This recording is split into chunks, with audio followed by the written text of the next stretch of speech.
Previously on Virtual Teen Classic Graphic Novel Reading.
Hey, hello Teen Zone fans. How you guys doing? Welcome back to the classic graphic novel reading. We're going into chapter 5 of the book Mouse, and which I have a copy of here. And we will be doing chapter 5 in the next 30 minutes or so.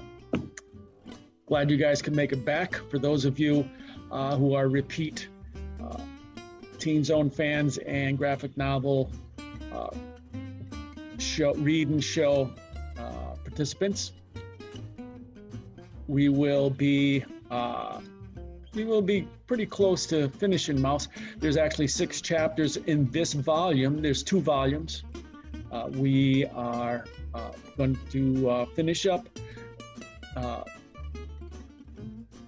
volume 1, not in this reading, but in the next reading. So 2 more chapters in volume 1, just to give you a quick reminder of how this particular graphic novel works. Okay, just so for those of you who just need a reminder, because the story moves about between the telling of the story, which is a father and son. The father, who was a prisoner of war during the Second World War, he was a Jewish man who got put into the prison camps, the concentration camps during the Second World War. And his son, his name is Art Spiegelman. He's also the artist and the storyteller in this book. So they switch between telling the story father and son, and the story being told with the illustrations of what it was like in the war. And just so you know, this was an award-winning offering that won a Pulitzer Prize, and that's an important prize for literature. So it took some years before it was recognized, but when they finally got their arms around the importance of this particular book, they decided that it was worthy of global reach and acclaim. So without further ado, let's go ahead and we're going to find the slideshow here. There it is. I'm going to share that. And there we are. We're doing this in PowerPoint. So I'm going to go ahead and start the show here. So that we have. Now, if you guys recall, I have a trusty magnifying glass, which I'm going to use to highlight the graphic cells that we're going to be reading from.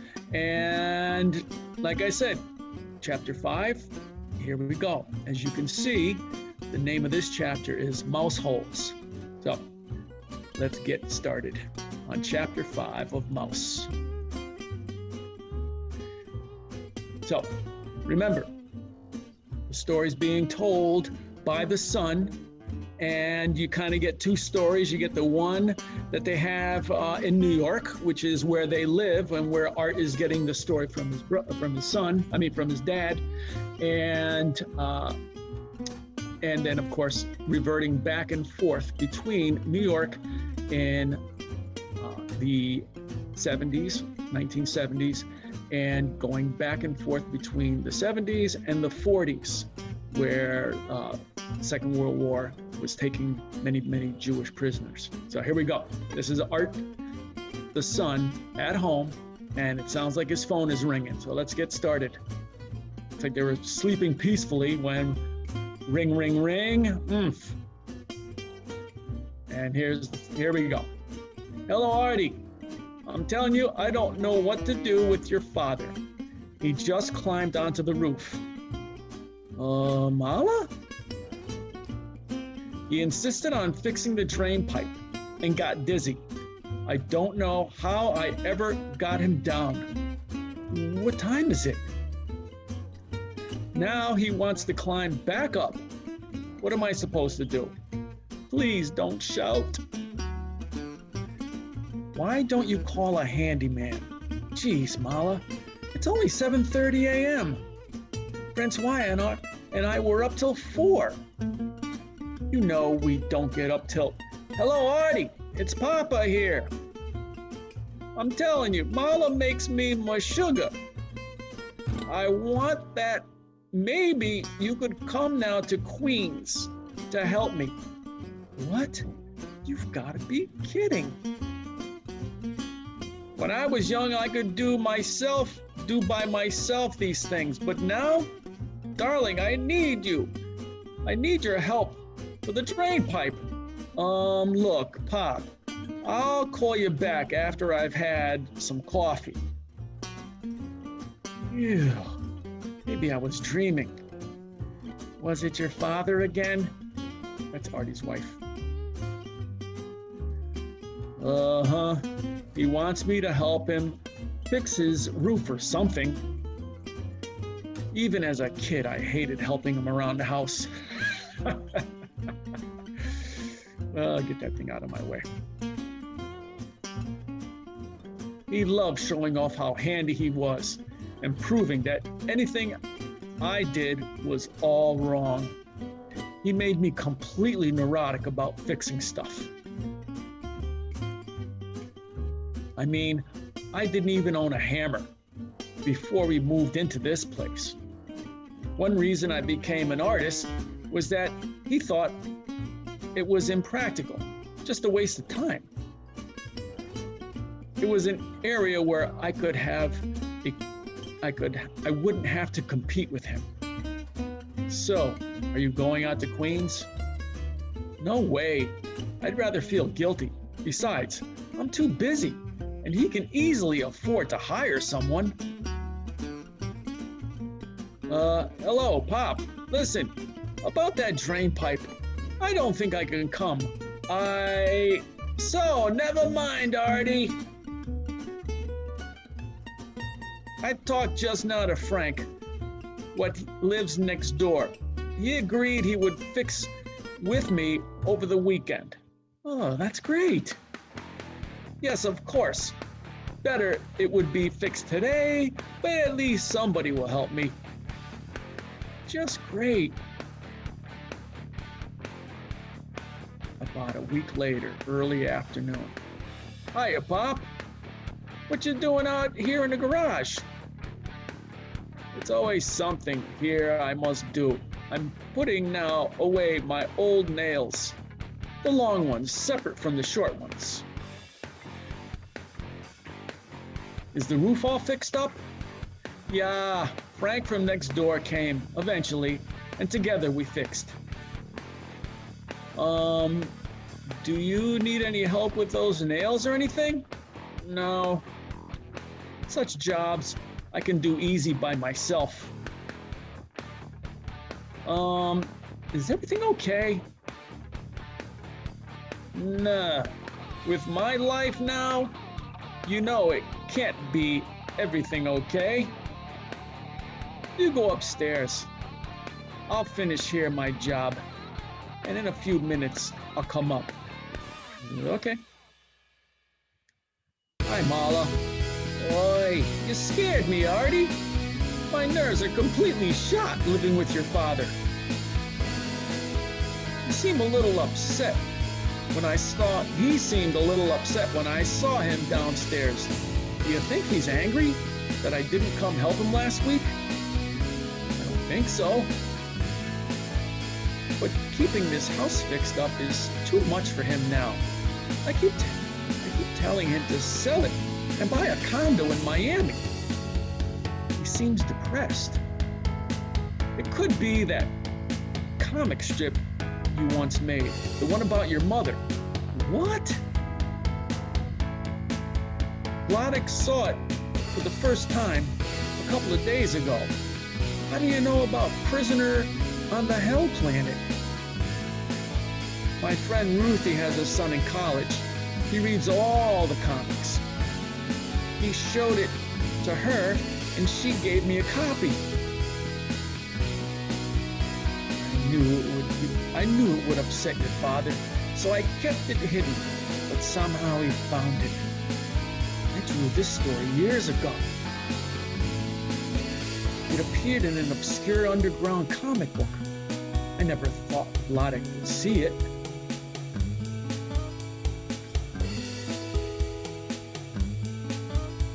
Prisoner on the Hell Planet.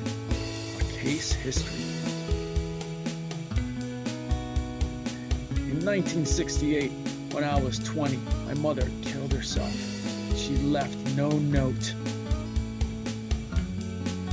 My father found her when he got home from work, her wrist slashed, and an empty bottle of pills nearby. Boy, God! I was living with my parents, as I agreed to do on my release from state mental hospital 3 months before. I'd just spent the week with my girlfriend, Isabella. My parents didn't like her. I was late getting home. I suppose that if I'd gotten home when expected, I would have found her body.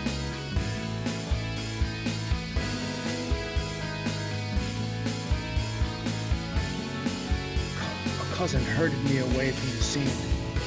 Come to the doctor's. Your mother is, sick. He will explain. Dr. Orange lived nearby. Sit down, Arthur. I thought I should be the one to tell you. Your mother killed herself. She's dead. I could avoid the truth no longer. The doctor's words clattered inside me. I felt confused. I felt angry. I felt numb. It didn't exactly feel like crying, but figured I should. She's dead. Suicide. Now, boy. No, let him cry. It's good for him. We went home. My father had completely fallen apart. Boy, Artie, why? Such a tragedy, and not even a note. I was expected to comfort him. Mother. Somehow the funeral arrangements were made. And for $9.50, we had a bronze casket with bronze-colored velvet. Of course, $2,000, we can. That's the guy talking. At a casket salesman.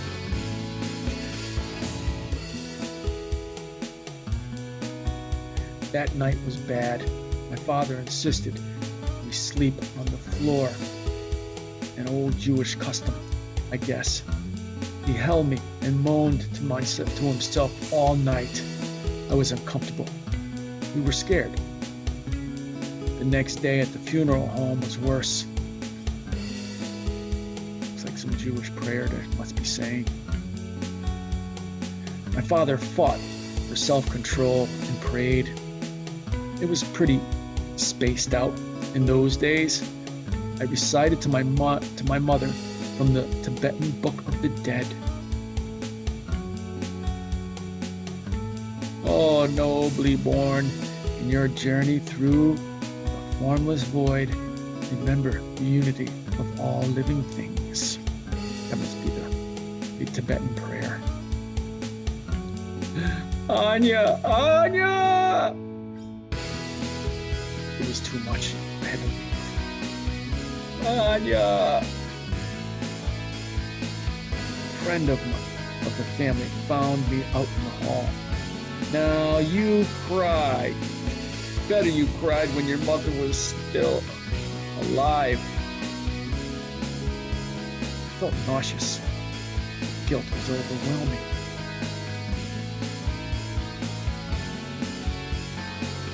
The next week we spent in mourning. My father's friends all offered me hostility mixed with their condolences. Arthur, we're so sorry. It's his fault. Punk. They think it's my fault. For the most part, I was left alone with my thoughts. Menopause and depression, Hitler did it, Mommy. I remember the last time I saw her. Artie! She came into my room. It was late at night. Artie, you still love me, don't you? I turned away, resentful of the way she tightened the umbilical cord. Sure, Ma. She walked out and closed the door. Well, Mom, if you're listening, congratulations. You've committed the perfect crime. You put me here, shortened all my circuits, cut my nerve endings, crossed my wires. You murdered me, Mommy, and you left me here to take the rap. Pipe down, Mac. Some of us are trying to sleep. Yeah, that was the last time I saw her. Gee, I'm surprised that Vladik read this when he found it. He never reads comics. He doesn't even look at my work when I stick it under his nose. But this isn't like other comics. I tell you, when Ruthie showed it to me, I thought I'd faint. I was so shocked. It was so personal. But very accurate. Objective. I spent a lot of time helping out here after Anya's funeral. It was just as you said. So Artie, I'm ready. Let's walk now to the bank together. Mala just told me that you saw my comic, the one about Mom. Yes, I found it when I looked for the things you asked me last time.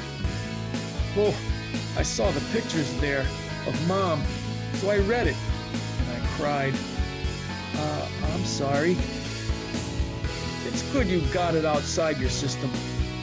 But for me, it brought in my mind so much memories of Anya. Of course, I'm thinking always about her anyway. Yes, you keep photos of her all around your desk, like a shrine. What have I to do, Mala? In the garbage put them? Oh, you also I have a photo on the desk. Ugh, don't do Minnie any favors. You see what I have with her? Always, whatever I do is no good. Did you find Mom's diary? So far, this didn't show up. I looked, but I can't find. I've got to have that. Another time, I'll again look. But now, better we go to the bank. Okay. Every day I walk otherwise in my legs. The circulation makes me cramp. It's something terrible, and I can't sleep. But from my heart, I must walk slow. What happened to you and Anya after the big selection at the stadium? Well, for a time, it was everything quiet. Then, in 1943, came an order. All Jews what are left in Sosnowiec must go to live in an old village nearby called Srodula. In the polls of Srodula, we Jews had to pay to move them to our houses in Sosnowiec. And here in Srodula would be our ghetto to live ever after. Our family got a cottage, less space than before, but we had at least where to live. Many lived only in the street. But there's Artie and his dad walking down the street, telling the story about the ghetto that we were moving into.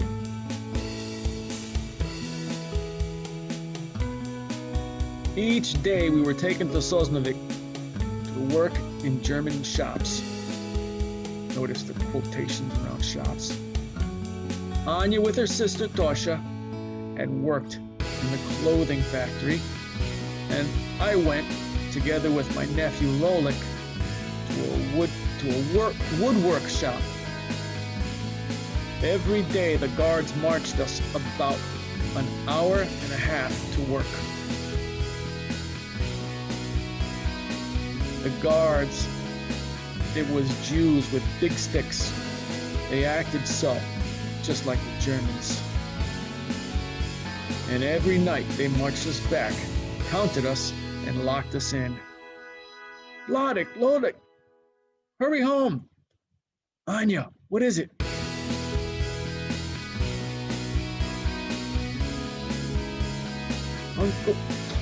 Wolf's uncle Persis is at our house. From Zaversey? Yes, he's a big shot there, the head of their Jewish council. He wants Wolf, Dosha, and Bibi to go live with him in Zawirsky. You've all heard the stories about Auschwitz. Horrible, unbelievable stories. They can't be true. One thing is certain, as bad as things are in the ghetto, being deported is even worse. Please, it's bad luck to even speak of it. Look, you don't have much influence here. In Zawirsky, I have some influence with the Germans. I can bribe them. My 90-year-old father still lives with me. Whenever there's a roundup, an SS man guards him to keep him safe.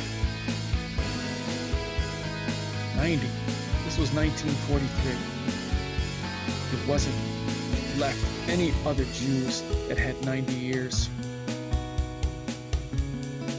Persis was really a fine man, not so like Monique Merlin, the head of our ghetto, who looked only out for himself. Persis tried really to help his Jews. I can manage papers to take Wolf, Tosha, and Bibi. And maybe a little Lonya and Rishu, if you'll let me. Yes, they'd be better off. You see, I wanted to send Rishu someplace safe a year ago with Ezeki's child. Things are even worse now, Vladek. We have no choice. No, we must all stay together. We've made it this far. God will still help us. Matka, be realistic. Anya's mother didn't like to look at the facts, but finally, even she agreed.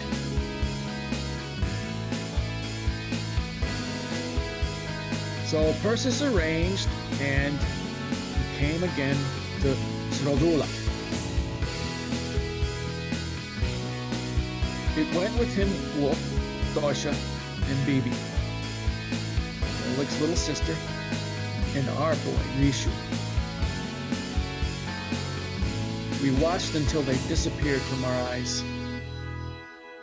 It was the last time ever we saw them, but that we couldn't know. When things came worse in our ghetto, we said always, thank God the kids are with Persis safe. That spring, on one day, the Germans took from Srodula to Auschwitz over 1,000 people. Most they took were kids, some only 2 or 3 years. Some kids were screaming and screaming, couldn't stop. So the Germans swing them by the legs against the wall. And they never anymore screamed. In this way, the Germans treated the little ones, what still had survived a little. This I didn't see with my own eyes, but somebody the next day told me. And I said, thank God with Persis, our children are safe.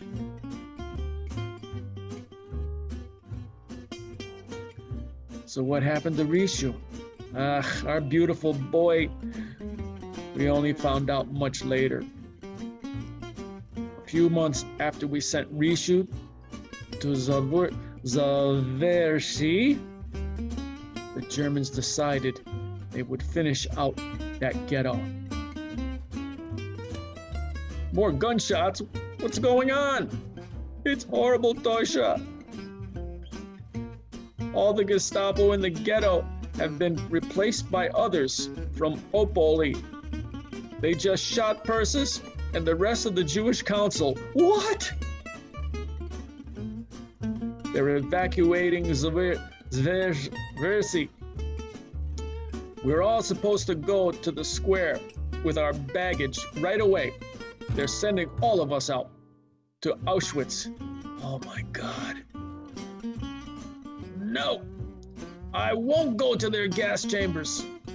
And my children won't go to their gas chambers. Bibi, Lonya, Rishu, come here quickly. Always Tasha carried around her neck some poison. She killed not only herself, but also the 3 children. I'm telling you, it was a tragedy among tragedies. He was such a happy, beautiful boy. Did Tosha's husband survive? No.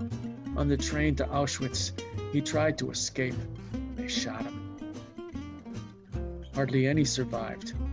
But these things we learned only much later in our bunkers. We heard only rumors. Your bunkers? Yes, we had in Srodula to make for ourselves bunkers, places to hide. The Germans started to grab out anybody, if he had papers or no. Therefore, I arranged for us a very good hiding spot in our cellar, where it was cold storage. Show to me your pencil, and I can explain you. such things, it's good to know exactly how was it, just in case.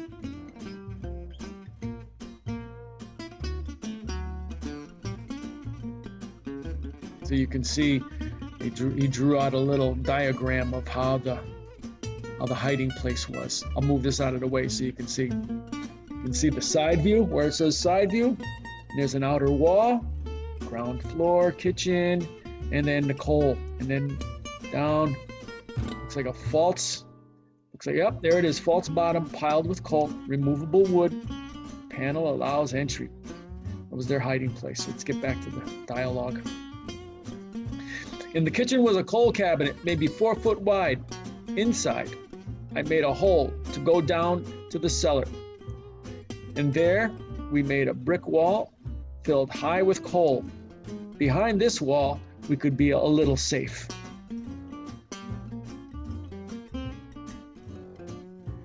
Even when they came with the dogs to smell us out, and they knew that Jews were laying in there, but still, they couldn't find.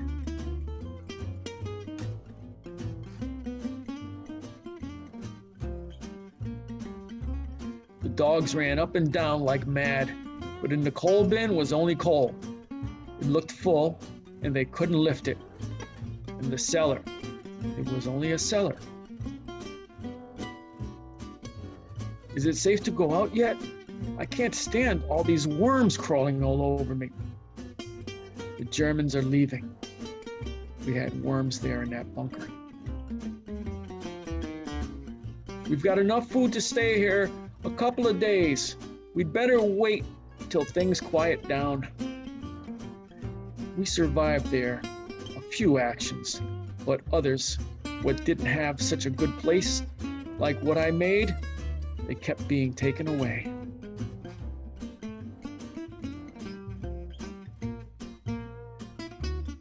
Then in June, they arrested Moniak, Mur, and all the other highest big shots of the Judenrat, the Jewish Council.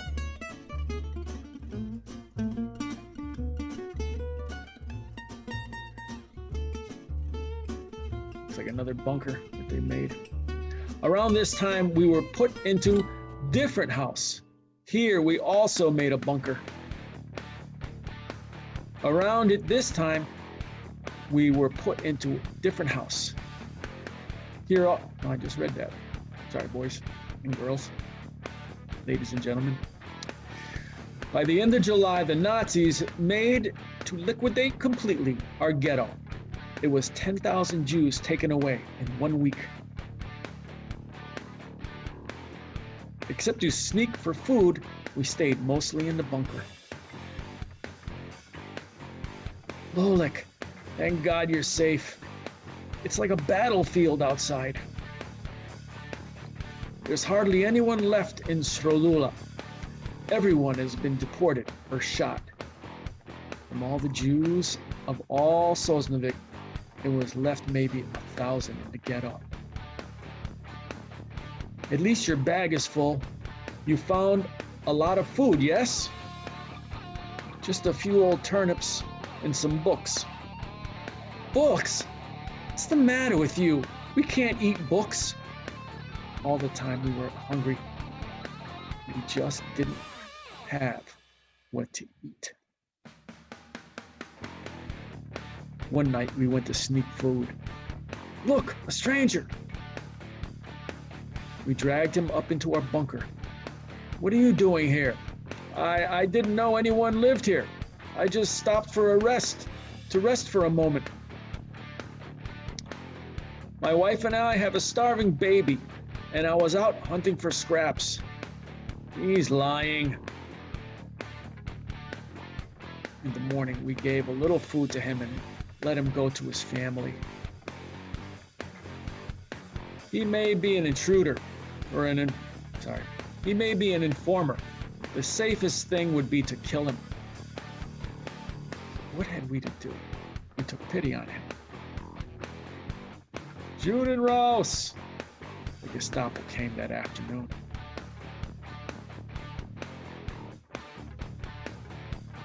They took us to a building, part of Srodula, separated by wires, a ghetto inside the ghetto. And there we had to sit to wait. We were maybe 200 people together, waiting.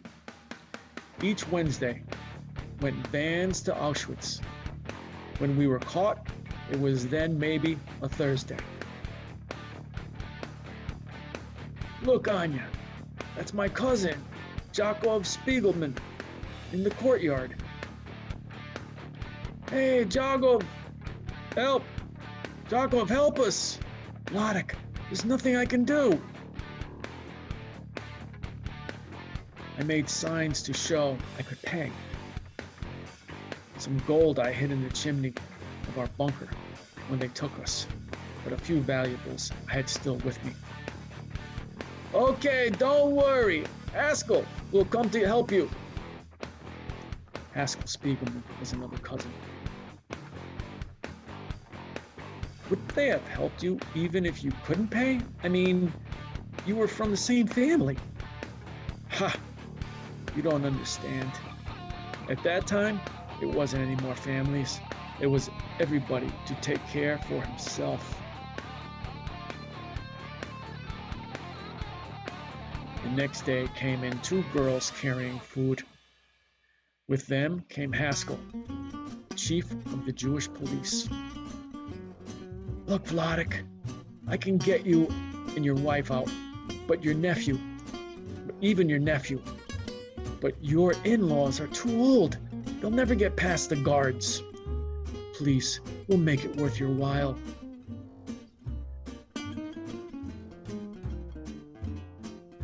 Two girls sent him back to the kitchen. Quick, boy, grab this empty pail and carry it out with me. From the window, we saw Lola go. My God, Vladek. You must get Matka and me out too. Give your cousin his gold watch, this diamond, anything. Of course, I'll do everything I can. The day after, Anya and I carried past the guards the empty pails. Haskell took from me father-in-law's jewels, but finally, he didn't help them. On Wednesday, the bands came, and Anya and I saw her father at the window. He was tearing his hair and crying. So Mom's parents died in Auschwitz? What else? Right away, they went to the gas. Haskell was happy to take from father-in-law the jewels, but the risk to save them, this he was not so happy to take. Always Haskell was such a guy, a combinator. A what? A guy what makes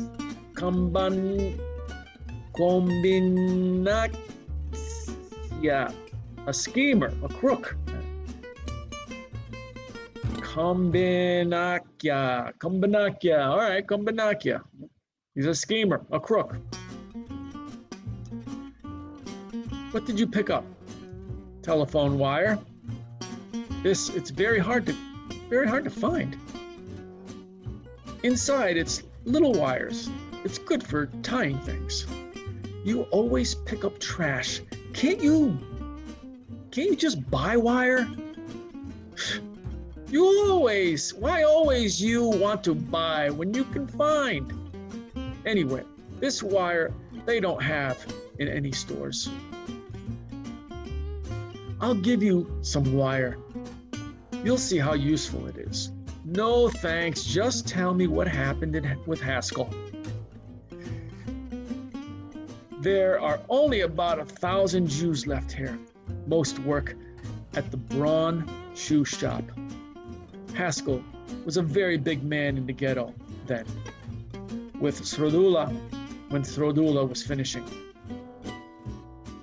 I'll register you both there, and good afternoon, Sergeant. How are you, Herr Spiegelman? Haskell played very often cards with the Gestapo. We'll see you tonight, yes? Naturally. I just hope you won't be as lucky as last time. He'd lost them big amounts of money, so they would like him.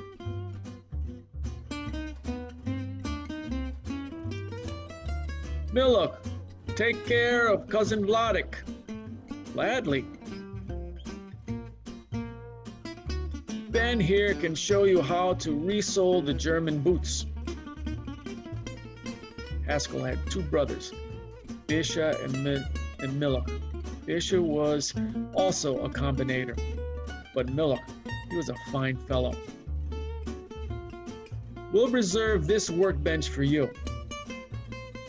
You don't have to sit here all the time, but when the German commission comes to inspect, just sit there and look busy. From time to time, I had other jobs also to do around the ghetto. Yes, this reminds me something now. Remember this guy what I told you gave us out of our bunker? Well, you know, I buried him. Hey, this is the rat that turned my family over to the Gestapo. He was shot. Haskell had arranged he would be killed. But if he's dead, why are his eyes still wide open? He was struggling to survive. It happened. I was on the work detail, so I buried him.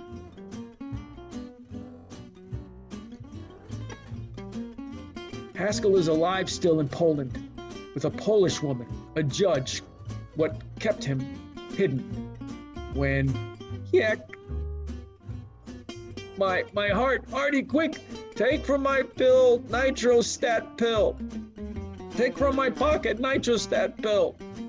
Hey, here, you okay? Oh, shh. I'll be fine now. I have only to catch my breath, still for a minute. Let's sit down on that stoop. Just relax, don't talk for a while. Whew. I made too fast our walking. Thank God with the nitrostat, it's complete. It's completely over right away. What was I telling you? You sure you're okay? Well, you were saying that Haskell survived the war. Yes, even a few years ago, I sent him packages. Gifts? Why? He sounds like a rotten guy. Yes, I don't know why. I know only that I sent. You know, one time I was in the ghetto walking around. Halt, Jew! Give me your ID papers. I'm going to blow your brains out. I see you're a member of the illustrious Spiegel family. Go on your way then. I'll give Haskell my regards. Such friends Haskell had. I told Haskell and Miluk later about this. You were very lucky, Vladik. They call him the shooter. Every day he kills some poor Jew, just for fun.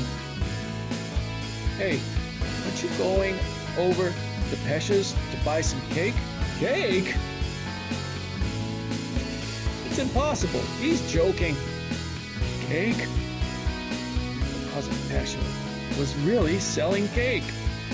What could afford it stood in line to buy. Looks delicious.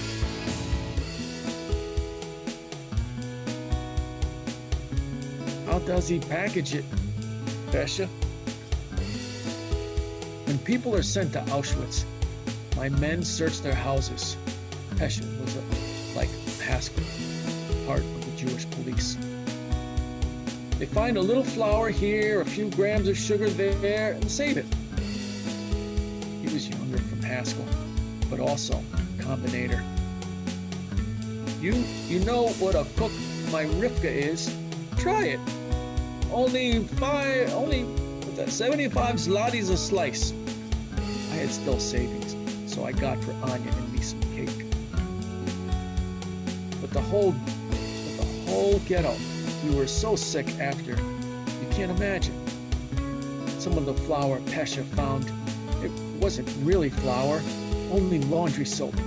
But he put it in the cake by mistake. Ow, ooh, ow, we were all sick. We were, all of us, sick like dogs.